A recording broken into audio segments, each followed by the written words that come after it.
श्रीमन्नारायण चरणौ शरणं प्रपद्ये। श्रीमते नारायणाय नमः। राधे राधे, जय श्री कृष्णा। मित्रों, आप सभी लोग कैसे हैं?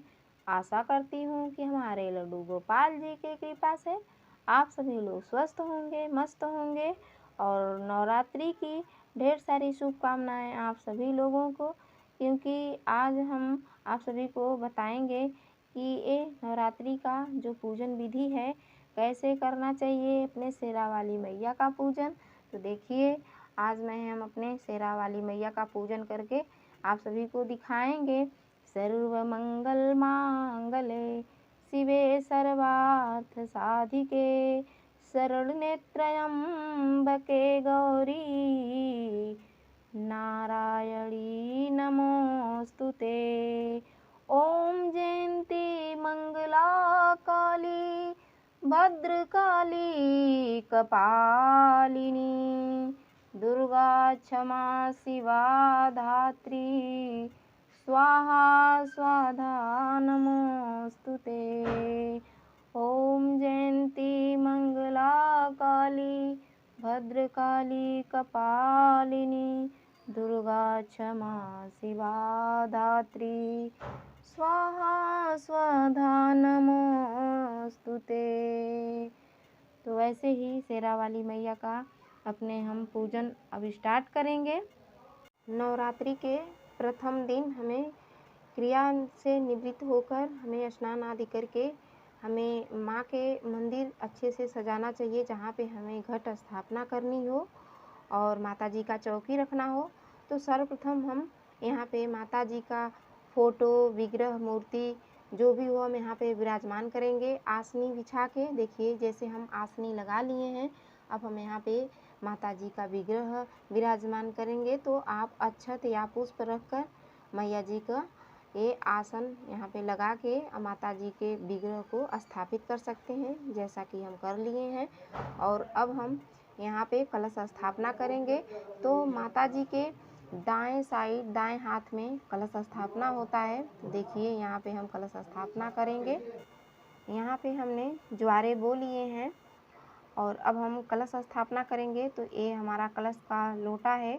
आप कलश को कंठ तक पानी से भरें, जल से, और इसमें अब हम गंगा जल डालेंगे। तो ये देखिए, ये हमारा कंठ तक भरा गया कलश। और आप कलश जो है मिट्टी का या तांबे का या पीतल का ले सकते हैं। तो हमने ये कलश ले लिया है और इसमें हम अक्षत, पुष्प, सुपारी, फूल और 1 का सिक्का, लौंग, इलायची डालेंगे। तो कलश में हम ये 5 चीज़ डाल लिए हैं।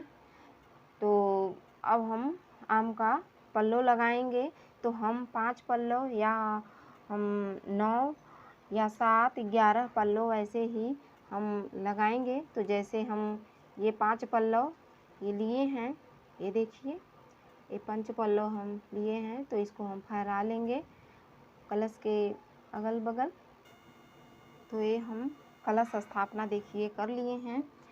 हमें एक चीज़ का और ध्यान रखना चाहिए कि जो ये दुर्गा माता जी का पूजा है, तो कलश स्थापना हमें श्री कलश ही रखना चाहिए। बहुत से लोग कटोरा भर के चावल रख देते हैं या जौ रख देते हैं। तो इसमें हमें ऐसे नहीं रखना चाहिए। जौ कटोरा जब भरा जाता है कि वो जब दीप कलश रखा जाता है, और दीप कलश विष्णु भगवान जी के या शंकर भगवान जी के पूजन में रखा जाता है। तो इसलिए दुर्गा मैया के हमें जो ये हम घट स्थापना करते हैं, कलश स्थापना करते हैं, तो हमें श्री कलश ही रखना चाहिए। क्योंकि आम का पल्लो जो हम लगाए हैं, आम के पल्लो के ऊपर सीधा हमें नारियल को कलावा या चुनरी से लपेट कर हमें डायरेक्ट कलश ही ऐसे ही रखना चाहिए। इस कलश को श्री कलश बोलते हैं। और जो हम विष्णु भगवान जी के कलश रखते हैं वो हम दीप कलश बोलते हैं। तो इसलिए हम श्री कलश रख लिए हैं। और अब हम गणेश भगवान जी को स्थापित करेंगे यहाँ पे। तो देखिए, चावल या फूल का आसन दे के हम यहाँ पे गणेश भगवान जी को स्थापित कर लिए हैं। और अब हम पूजन शुरू करेंगे। तो सर्वप्रथम हम ये यहाँ पे एक फूल हम गणेश भगवान जी को अर्पण करेंगे, क्योंकि लाल फूल हमारे गणेश भगवान जी को बहुत प्रिय है, हमारी मैया जी को बहुत प्रिय है। तो हम ऐसे ही पूजन करेंगे। एक कलश के ऊपर भी हम फूल, कलश देवता को भी हम रखेंगे। ऐसे ही हमें पुष्प भगवान जी को अर्पण करना चाहिए। और हम माता जी के समक्ष एक दीपक प्रज्वलित कर लिए हैं। और अब हम गणेश भगवान जी को जनेऊ अर्पण करेंगे। हमें जनेऊ जरूर अर्पण करना चाहिए। गणेश जी हमारे प्रथम पूजनीय हैं। हमें बड़े श्रद्धा भाव से देखिए इन्हें दुर्वा अर्पण कर रहे हैं, क्योंकि बिना दुर्वा के गणेश भगवान जी का पूजन पूर्ण नहीं होता। तो इसलिए हम भगवान जी को ये दुर्वा अर्पण किए हैं। और अब हम गणेश जी के समक्ष ये सब पूजन कर लिए हैं। और दुर्गा मैया को सबसे प्रिय भोग है ये लौंग और बतासा। तो ये देखिए हम मैया जी के समक्ष लौंग और बतासे का भोग लगा दिए हैं। और तो माता जी को, क्योंकि ये प्रथम दिन का ये जो हम घट स्थापना किए हैं, प्रथम नवरात्रि है, तो आज विशेष पूजा होता है। तो इसलिए हमें आज के दिन विशेष तरह से पूजा करना चाहिए, क्योंकि आज हम कलश स्थापना करते हैं। तो माता जी को देखिए पान सहित हम लौंग इलायची सब हम उसमें अर्पण कर दिए हैं। माता जी को आज ज़रूर अर्पण करना चाहिए। और अब हम इसके बाद माता जी के देखिए ये बतासे का भोग लगा रहे हैं। मैया जी को पंचमेवा हमारे गणेश भगवान जी को भी चढ़ता है। तो देखिए हमें भगवान जी को अर्पण कर दिए हैं भोग। और अब हम ऋतुफल माता जी के समक्ष भोग लगाएंगे। तो मैया जी के समक्ष हमें ये केले का भोग हमें ज़रूर लगाना चाहिए। और ये देखिए केले का भोग है, और ये संतरा, सेब, क्योंकि ऋतुफल हमें आज के दिन ज़रूर भोग लगाना चाहिए। मैया जी को हम भोग अर्पण कर लिए हैं। और अब हम माता जी को कुमकुम लगाएंगे, क्योंकि हमें ये देखिए हम कुमकुम गणेश भगवान जी को लगाएंगे। और दुर्गा माता को, कलश देवता को भी हम लगाएंगे। तो ऐसे ही हमें कुमकुम लगाना चाहिए। मैया के अस्त्र शस्त्र पे भी हम टीका लगाएंगे, क्योंकि आज के दिन तिलक हमें ज़रूर करना चाहिए अस्त्र शस्त्र पे भी। तो ऐसे देखिए हमें 9 देवियों का भी स्थान दे सकते हैं यहाँ पे। तो ऐसे ही हम, क्योंकि हमारे में इस विग्रह में 9 देवी हैं, तो इसलिए हम इसी में हम मैया जी को पूजा कर लिए हैं, इसी विग्रह में ही। तो हम तिलक लगा लिए हैं। अब मैया जी के हम आज के दिन श्रृंगार हमें ज़रूर अर्पण करना चाहिए। भले सिंदूर बिंदी ही ना हम अर्पण करें, तो हमें आज के दिन ज़रूर श्रृंगार अर्पण करना चाहिए। जो भी हो पाए हमें आज के दिन ज़रूर मैया को श्रृंगार अर्पण करना चाहिए, क्योंकि हम प्रथम दिन ही माता को बुलाए हैं।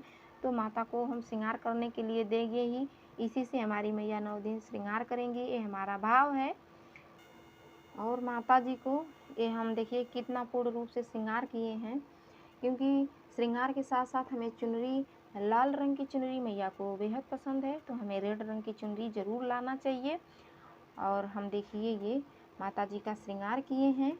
और आज के दिन हमें दक्षिणा ज़रूर देना चाहिए, क्योंकि प्रथम दिन के दिन हमें दक्षिणा ज़रूर देना चाहिए, इसलिए कि कोई भी पूजा पाठ में अगर त्रुटियां रहती है तो दक्षिणा से ही पूर्ण होती है। और किसी दिन हम दक्षिणा रखें या न रखें, प्रथम दिन घट स्थापना जिस दिन होता है उस दिन हमें ज़रूर दक्षिणा माता जी के समक्ष रखना चाहिए। और जो ये दक्षिणा है ये 9वें दिन हम कन्याओं को भी दे सकते हैं, या ज़रूरतमंद किसी को भी हम दे सकते हैं। तो ऐसे ही हमें पूजन पाठ करना चाहिए। और आज के ही दिन से दुर्गा सप्तशती का हमें पाठ करना चाहिए, या दुर्गा चालीसा जो भी हम पाठ करें। तो पहले हमें चाहिए कि हम अक्षत और पुष्प हाथ में ले लें। तो हमें ऐसे ही अपना पूजन शुरू करना चाहिए। फिर इसके बाद हमें लास्ट में हमें ये देखिए हम माता जी का अगियारी ऐसे हमें नित्य करना चाहिए। हम अगियारी कर रहे हैं। हमें जोड़ा लौंग और ये बतासा, क्योंकि माता जी को बहुत प्रिय होता है। ओम ऐं ह्रीं क्लीं चामुंडाय विच्चे स्वाहा। ओम ऐं ह्रीं क्लीं चामुंडाय विच्चे स्वाहा। ऐसे ही हमें कम से कम 5 आहुति हमें रोज़ देनी चाहिए। 5, 7, 9, 11 ऐसे हमें रोज़ आहुति देनी चाहिए। ये बहुत छोटी सी ये है आहुति, तो हमें ऐसे ही अगियारी रोज़ करना चाहिए माता जी के समक्ष। तो ये देखिए हम माता जी के समक्ष अगियारी कर लिए हैं। तो ऐसे ही हमें पानी से ये आहुति जो हम दिए हैं वार लेना चाहिए, क्योंकि जो हम आहुति दिए हैं यही हमारे माता जी तक पहुंचाता है अग्नि देवता। तो ऐसे ही हमें जल रख लेना चाहिए, बिना जल के कोई भी भोग स्वीकार नहीं होता। तो 9 दिन हमें ऐसे ही धूप अगियारी करना चाहिए और माता जी की लास्ट में हम ऐसे ही आरती कर लें। और गणेश जी की आरती के बाद हमें माता रानी का आरती करना है और आरती के बाद हम माता जी को प्रणाम करें और मैया जी से क्षमा विनती करें कि हे माँ, हमारे पूजा पाठ में जो भी कोई त्रुटियाँ हुई हो तो उसे आप क्षमा करिएगा। हमारी मैया बड़ी करुणामयी माता जी हैं, वो अवश्य क्षमा कर देती हैं। दोस्तों, अगर ये वीडियो आप सभी लोगों को अच्छी लगी हो तो लाइक सब्सक्राइब करना ना भूलें, शेयर करें, क्योंकि हमें धर्म का प्रचार प्रसार करना चाहिए। और आप सभी को ये वीडियो अच्छा लगा हो तो कमेंट में लिखकर हमें ज़रूर बताएं कि ये वीडियो आप सभी लोगों को कैसी लगी। राधे राधे, जय श्री कृष्णा।